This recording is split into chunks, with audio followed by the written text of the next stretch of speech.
आप देख रहे हैं मिड कैप मंत्रा और बाजार निचले स्तरों से एक अच्छी रिकवरी लेकर अब तेजी दिखा रहा है। निफ्टी 17,700 के पार है, बैंक निफ्टी 39,000 के पार ट्रेड कर रहा है। मिड कैप्स में भी रिकवरी आई है और सभी इंडाइसेस अब डे हाई पर ट्रेडिंग कर रहे हैं, तो बाजार का मूड माहौल आपको पॉजिटिव होता हुआ दिखा है।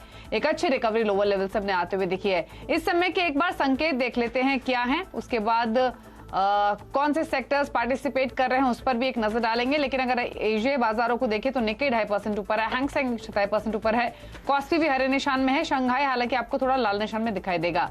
अमेरिका के फ्यूचर्स देखेंगे तो ये भी बढ़त ही दिखा रहे हैं, डाउ फ्यूचर्स और नैस्डैक फ्यूचर्स दोनों ही हरे निशान में कारोबार कर रहे हैं आज के सेशन में। हालांकि अगर आज आप पॉकेट्स भी देखेंगे भारतीय बाजारों में तो एनर्जी पैक में खरीदारी दिख रही है, मेटल्स में अच्छी बाइंग है आज के सेशन में।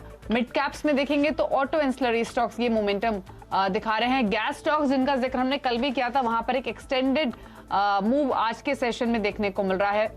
भारत फोर्ज जैसे स्टॉक्स काफी अच्छी स्ट्रेंथ दिखा रहे हैं, तो मूड माहौल मार्केट का पॉजिटिव है। दिन के ऊपरी स्तरों पर आकर कारोबार कर रहा है oil and gas pack, energy pack और मेटल्स। स्टॉक स्पेसिफिक देखेंगे तो रिलायंस, आईसीआईसीआई बैंक, आईटीसी और एचडीएफसी लिमिटेड कंट्रीब्यूट कर रहे हैं पॉजिटिव साइड पर, जिसमें आईसीआईसीआई बैंक और रिलायंस का काफी हाथ है बाजार को ऊपर ले जाने में। इन्फोसिस हालांकि नीचे ट्रैक करते हुए 21 अंकों का नेगेटिव कंट्रीब्यूशन, टीसीएस, एलएनटी और डीवीज लैब भी नेगेटिव कंट्रीब्यूट कर रहे हैं। लेकिन इंडेक्स पर अब राय क्या है, गावा साहब हमारे साथ मौजूद हैं प्रकाशगावा.com से। गावा साहब नमस्कार, स्वागत है आपका। 17,700 के ऊपर निफ्टी डिसाइसिवली टिकता हुआ दिख रहा है, एक अच्छी रिकवरी लोअर लेवल से मिली है। कंसीडरिंग एक एक्सटेंडेड वीकेंड अब है, क्या करना चाहिए ट्रेडर्स को रिमेनिंग सेशन के लिए? कोई ट्रेड भी कैरी करें इंडेक्स पर या अवॉइड करें? Well, good afternoon to you Deepali. Well, कह सकते हैं कि 17,700 एक अहम लेवल है, बहुत ही क्रूशियल सपोर्ट है यहाँ पर, उसके ऊपर ही ट्रेड कर रहा है। जब तक उसके ऊपर है ट्रेड लॉन्ग, ये फ्यूचर्स की बात कर रहा हूँ। और बैंक निफ्टी की बात करूंगा तो बैंक निफ्टी का जो ट्रेड है उसके हिसाब से लगता है जो स्ट्रॉन्ग सपोर्ट जो ब्रेकआउट मिला है करीब 38,900 के आसपास, इसके ऊपर है तो सब कुछ ठीक है। Just right the trend why forecast so far looks okay, मैं कहूंगा।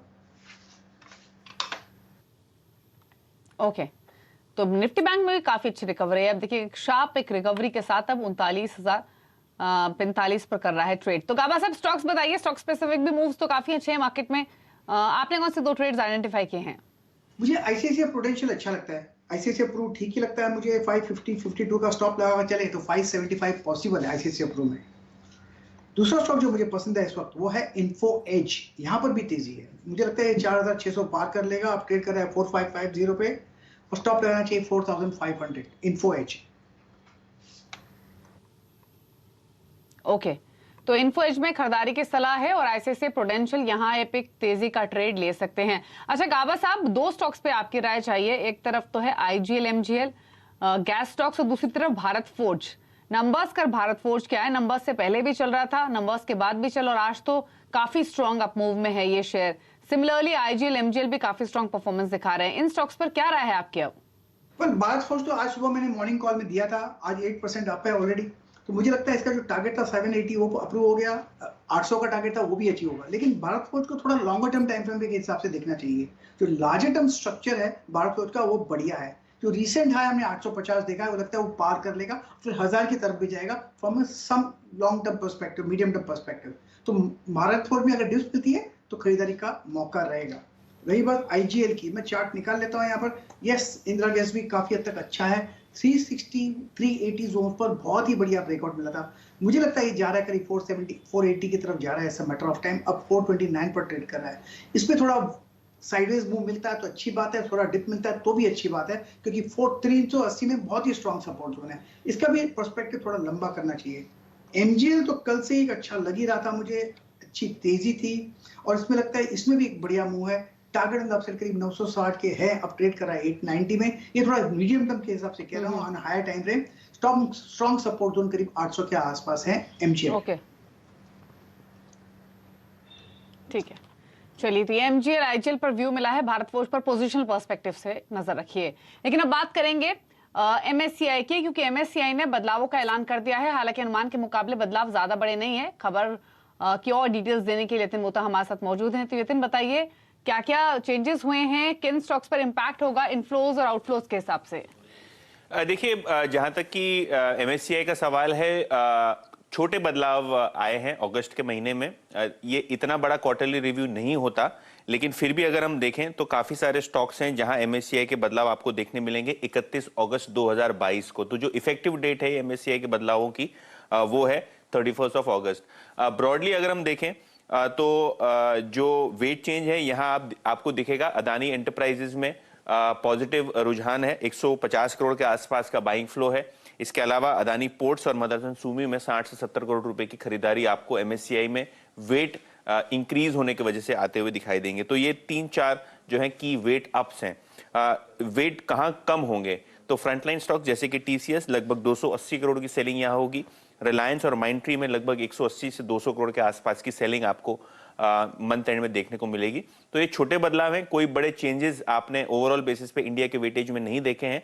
ब्रॉडली इनफ्लो आपको दिखाई देगा नेट बेसिस पे एमएससीआई के जो बदलाव हुए हैं उनको लेके, क्योंकि ये जो क्वार्टरली रिजिक होता है ये इतना बड़ा नहीं होता अगस्त के महीने में। तो अगर हम एमएससीआई की बात करें तो नजरें रहनी चाहिए खास करके अदानी एंटरप्राइजेस पे, और सेल साइड पे अगर हम देखें तो माइंट्री पे जो है थोड़े बहुत सेल फ्लो सब्सटेंशियल है।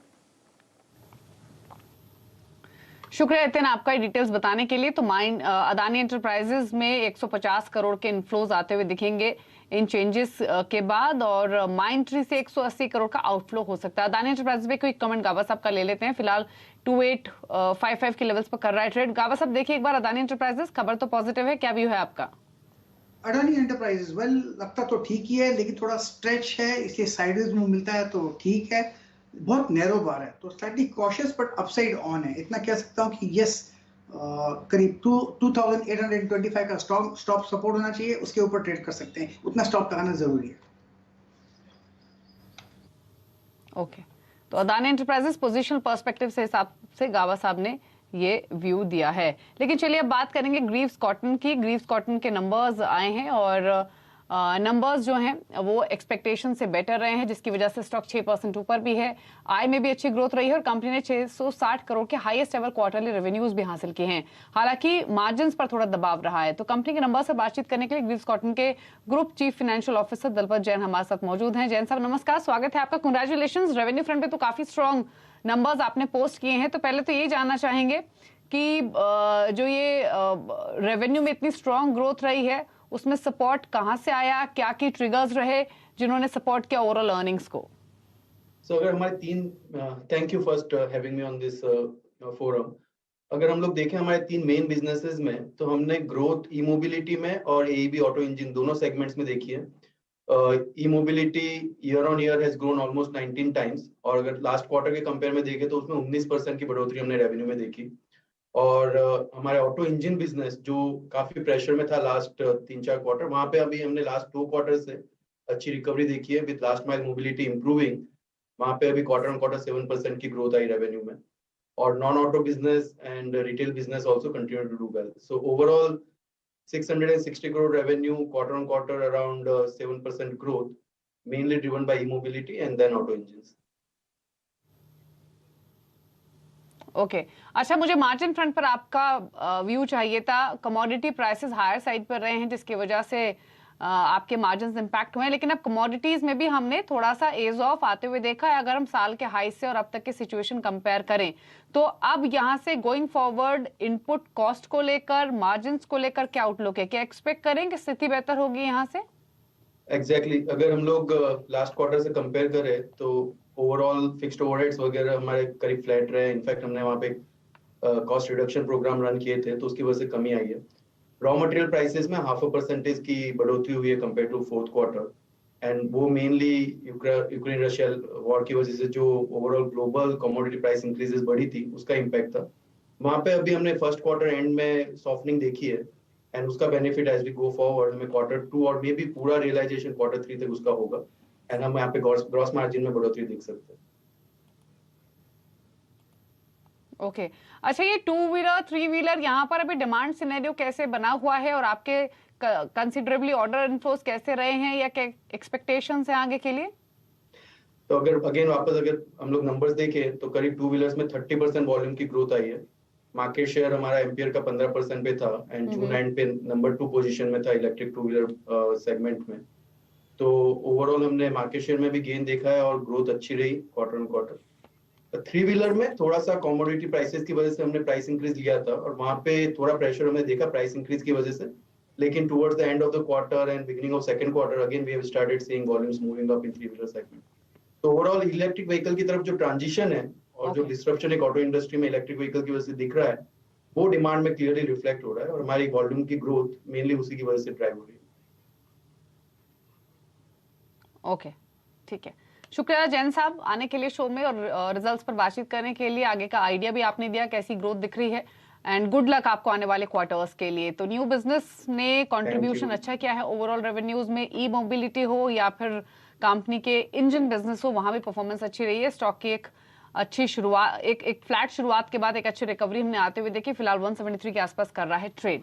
लेकिन आगे बढ़ते हुए खिलाड़ी नंबर 1 के अपडेट आपके सामने लेकर आते हैं। इस हफ्ते निर्बंक सिक्योरिटीज के नीरव छेड़ा, अरहिंद कैपिटल के रत्नेश गोयल, मार्केट एक्सपर्ट अमित सेठ के बीच मुकाबला हो रहा है और अब तक के रिटर्न की स्थिति दिखाई। उससे पहले कुछ बदलाव आपके सामने लेकर आते हैं। महानगर गैस यहाँ पर 920 के टारगेट थे, 901 पर उन्होंने प्रॉफिट्स को बुक किया है। ये अमित सेठ के पोर्टफोलियो में बदलाव किए गए हैं। इसके अलावा अगर आप देखेंगे तो महानगर गैस के बाद एक बार रिटर्न की स्थिति भी आपकी स्क्रीन पर ले आएंगे। और उससे पहले एक और चेंज है, नीरव छेदा ने गुजरात गैस से प्रॉफिट्स को बुक किया है 483 के लेवल्स पर, 480 पर कर रहा है ट्रेड, हालांकि इनके टारगेट 530 के थे। तो ये है फिलहाल अपडेट अब तक का। और नीरव छेदा ने गुजरात अल्कलीज यहां बाय करने का सजेशन दिया है 850 के टारगेट के लिए, 748 का स्टॉप लॉस। तो ये एक नया एडिशन भी किया है नीरव छेदा ने गुजरात अल्कलीज के साथ ही रत्नेश गोयल ने आईजीएल से एग्जिट किया है 428 के लेवल्स पर, 460 के हालांकि इनके टारगेट थे, अभी भी 429.6 रेफर कर रहा है ये कारोबार। अब तक रिटर्न दिखा देते हैं मुनाफे के मीटर में तीनों ही खिलाड़ियों के बीच में। हालांकि हमने देखा था रत्नेश गोयल और अमित सेठ के बीच में बराबरी का मुकाबला अब तक चला इस पूरे ही हफ्ते। फिलहाल की स्थिति में लीड कर रहे हैं अमित सेठ 18.5% रिटर्न के साथ। नीरव छेदा ने बढ़त बनाई है जो अब तक तीसरे पायदान पे थे और अब ये 11% के रिटर्न दे रहे हैं और 10% का रिटर्न दे रहा है रत्नेश गोयल का पोर्टफोलियो। रुकना इसी के साथ एक ब्रेक के लिए, ब्रेक के उस पार देखिए हमारे खास पेशकश। आप देख रहे हैं मिड कैप मंत्रा और अब बात करेंगे हमारे खास पेशकश आजादी के अमृत महोत्सव की। आज हम बात कर रहे हैं देश के स्टॉक एक्सचेंज की और आज भारत का इक्विटी मार्केट दुनिया के सबसे महत्वपूर्ण बाजारों में से एक है। भारत के बीएसई और एनएससी पर आज पूरी दुनिया की नजरें रहती हैं। आजाद भारत में भारत के इक्विटी मार्केट ने देश की तरक्की के नए आयाम तय किए हैं। तो आइए देखते हैं भारत के शेयर बाजार की कहानी।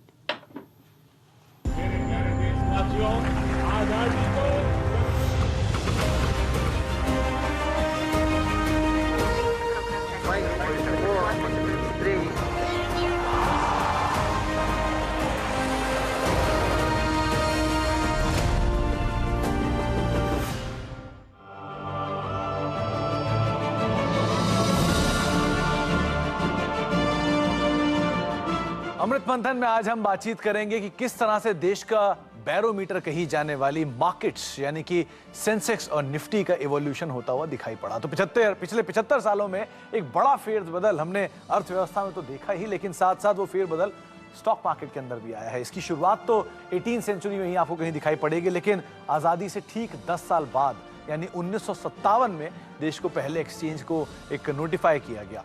वहाँ से इसका इवोल्यूशन हुआ और पहला प्रोडक्ट यानी कि सेंसेक्स जो आज आप देख रहे हैं वो पहला इक्विटी इंडेक्स लॉन्च हुआ 2 जनवरी 1986 में। इसके बाद एवोल्यूशन होता गया, नए नए प्रोडक्ट्स ऐड होते गए और फिर आया निफ्टी 50 जिसको 22 अप्रैल 1996 को लॉन्च किया गया और ये दोनों इंडेक्सेस तब से देश के प्रोमिनेंट इंडेक्स के तौर पे शुमार हैं। अलग अलग नाम आते गए, अलग अलग कंपनियां इसमें बदलती गई, लेकिन बेंचमार्क जरूर वही बना रहा। 22 जून 2000 और फिर 4 जून 2001 जबकि निफ्टी 50 का इंडेक्स ऑप्शन भी लॉन्च होता हुआ दिखाई पड़ा और फिर उसके बाद धीरे धीरे फ्यूचर मार्केट्स की जो एक्टिविटी है वो और इंप्रूव हुई, जबकि ऑप्शन इंडिविजुअल सिक्योरिटीज का लॉन्च हुआ 2 जुलाई 2001 में, यानी कि वो कॉल पुट के जो नंबर्स आप देखते हैं उसकी शुरुआत 2001 से हुई। फिर वो और एवोल्यूशन में बदला और इंडिविजुअल सिक्योरिटीज में आया 9 नवंबर 2001 में, जबकि करीब 100, 150, 200 F&O सिक्योरिटीज जो हैं वो आमतौर पर आप ट्रेड होते हुए देखते हैं। तो इसका एवोल्यूशन सन 2001 से हुआ, यानी ठीक 21 साल पहले से इसका एवोल्यूशन हुआ। अच्छा, ये तो रहा एवोल्यूशन ऑफ फाइनेंशियल मार्केट, लेकिन अगर आप इस तरह की जो जर्नी है एक बार निफ्टी की देखना चाहेंगे तो वो आपकी स्क्रीन पर है। 1996 में 1000 और उसके बाद 2007 तक आते आते 5000, 2017 तक आते आते 10,000, 2021 तक आते आते 15,000 और अक्टूबर 2021 वो महीना जबकि निफ्टी ने अपना रिकॉर्ड स्तर बनाया 18,604 का रिकॉर्ड स्तर। हालांकि ये जर्नी आपको आंकड़ों में तो सीधी सीधी दिखाई पड़ेगी, लेकिन एक्चुअल में इतनी सीधी होती नहीं है, काफी उतार चढ़ाव देखने को मिलता है। सेंसेक्स का सफर भी आपके सामने है। 1990 में कहीं 1,000 का सेंसेक्स 2006 तक पहुंचते हुए बना 10,000, 2007 तक 20,000, 2015 तक 30,000। तो पहले 2 दशक और 3 दशक काफी भारी थे, लेकिन उसके बाद बढ़िया रफ्तार बाजारों ने पकड़ी। मई 2019 तक 40,000, जनवरी 2021 तक 50,000, सितंबर 2021 तक 60,000 और अक्टूबर 2021 जबकि 62,245 का रिकॉर्ड स्तर सेंसेक्स ने छुआ। तो इस तरह की एक बढ़िया ग्रोथ, इस तरह की एक बढ़िया रफ्तार आपने सेंसेक्स में देखी, इस तरह की बढ़िया रफ्तार निफ्टी में देखी, फाइनेंशियल मार्केट का एवोल्यूशन देखा। लेकिन इस 75 सालों में एक बात जरूर तय है कि अर्थव्यवस्था की किस तरह की स्थिति है, किस तरह की सिचुएशन है, इन सबका बिल्कुल सही बैरोमीटर बनकर पहुंचा है सेंसेक्स और निफ्टी। और उम्मीद करते हैं कि आने वाले 75 सालों में ये 1 लाख के ऊपर भी पहुंचता हुआ दिखेगा।